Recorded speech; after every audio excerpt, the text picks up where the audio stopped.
O galo canta, mas a dívida aumenta e tem que contar com o ovo da galinha. Fato, as finanças do Atlético Mineiro em 2021, campeão, vê o seu projeto vencedor ameaçado pela maior dívida do futebol brasileiro.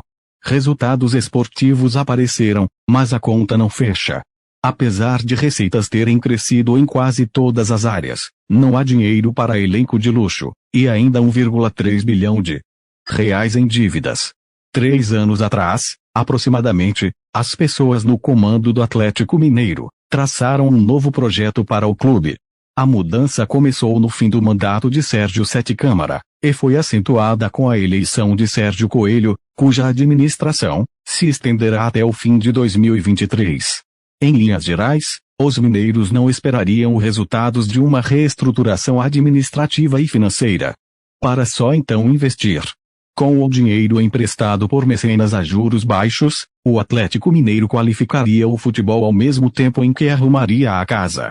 Os resultados esportivos aparecerão.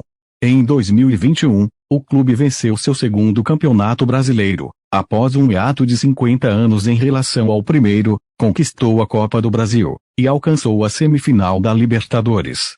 E os financeiros? Dívidas. Se o número geral não for suficientemente assustador, 1,3 bilhão de reais, o detalhamento das dívidas do Atlético Mineiro joga um pouco mais de preocupação sobre o torcedor. Ou pelo menos deveria. Em relação ao vencimento, nada menos que 552 milhões de reais serão exigidos no decorrer de 2022, enquadrados no curto prazo. O restante está no longo prazo, portanto a partir de 2023. E aí, está o resultado mais grave de ter começado uma reestruturação administrativa e financeira, sem abdicar de investimentos. Por mais que tenham sido geradas novas receitas, o custo também aumentou. Não sobra dinheiro no cotidiano para que as dívidas sejam reduzidas. O endividamento atleticano é generoso em todos os tipos possíveis de dívidas, mas um deles se destaca: empréstimos de instituições financeiras ou concedidos por mecenas. Os riscos são diferentes, em cada um dos casos. Enquanto bancos cobram taxas de juros mais altas, os empresários próximos à administração corrigem apenas pela Selic, taxa básica. A dívida bancária se divide assim: 399 milhões de reais a instituições financeiras, 238 milhões de reais a pessoas físicas. O documento não especifica nomes das pessoas físicas, nem do que se considera parte relacionada, alguém com ligação formal à administração do clube, mas é possível deduzir que se tratem dos 4 R's: Rubens Menin, Rafael Menin, Renato Salvador e Ricardo Guimarães. Na área fiscal, estão parcelamentos de impostos que não foram pagos no passado. A maioria se refere ao Profut, ao qual o clube aderiu em 2015. Entre dívidas trabalhistas, aparecem obrigações correntes, salários e encargos desta mesma temporada, e provisões que a diretoria faz para ações judiciais. O departamento jurídico estima quanto dinheiro o Atlético Mineiro desembolsará ao perder processos movidos por ex-funcionários, e este valor é pago conforme correm as execuções. Por ser uma associação com altíssimos investimentos em reforços, as dívidas com outros clubes e agentes dispararam nos últimos anos e chegaram a 112 milhões de reais e 101 milhões de reais, respectivamente. Ainda há 34 milhões de reais devidos em luvas por assinaturas de contratos. Todos esses números aparecem no gráfico junto de fornecedores. Futuro: as pessoas à frente do Atlético Mineiro sabem que não será possível contar com verbas de mecenas para sempre. Então, o projeto, que entra em seu terceiro ano, chegou a um ponto de inflexão, ou encontra-se um jeito de torná-lo sustentável, ou a filosofia do investimento estará em risco.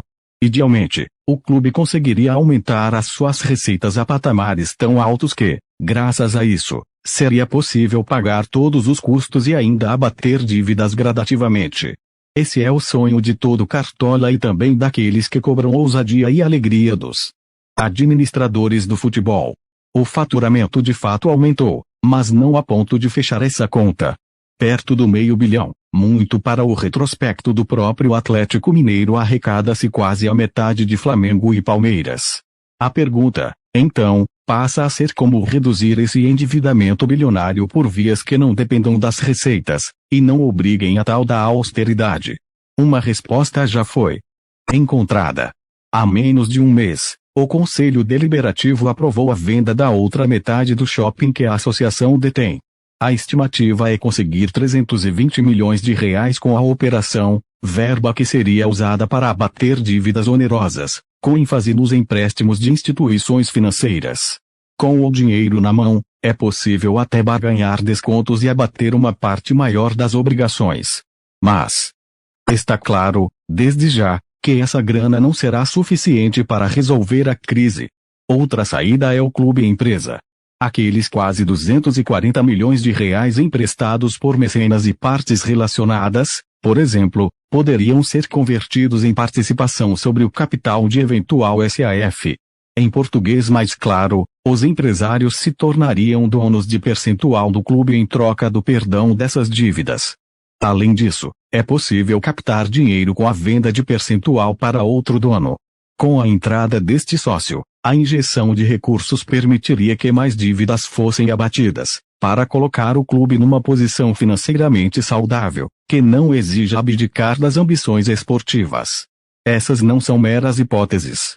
A venda do shopping e a migração para o clube empresa são medidas que estão em andamento, a depender de negociações externas, com outros entes, e internas, políticas.